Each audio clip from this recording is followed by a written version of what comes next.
केहू दुख केहू खुशी मनावता, हर पल अखिरा सुबह बहावता।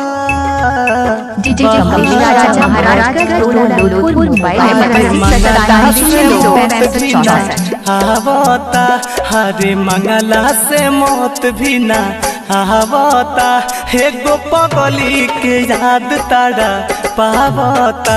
हरे मंगला से मौत भी ना आवता, एगो पगली के याद तारा पावता।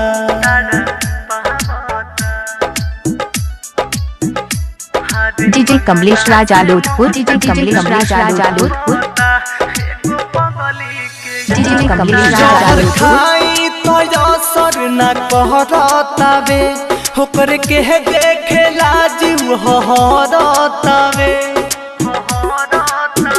लोग पागल आवारा हमके कहेल हो, का बताई चोट दिल के तना सहेला हो, का बताई चोट दिल के तना सहेला हो।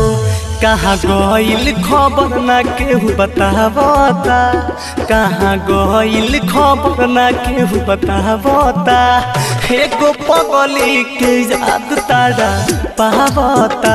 हर मंगला से मौत भी ना आवता, एगो पगली के याद तारा पावता। डीजे कमलेश राजा महाराज लोधपुर, मोबाइल नंबर 97926564। रोज नदिया किनारे बुलावत रहे, खाना घर से लिया के खियावत रहे। कभी नरस राजा लगे कहियो न आई, पर कस के जुदाई में तड़पा के मुआई, पर कस के जुदाई में तड़पा के मुआई।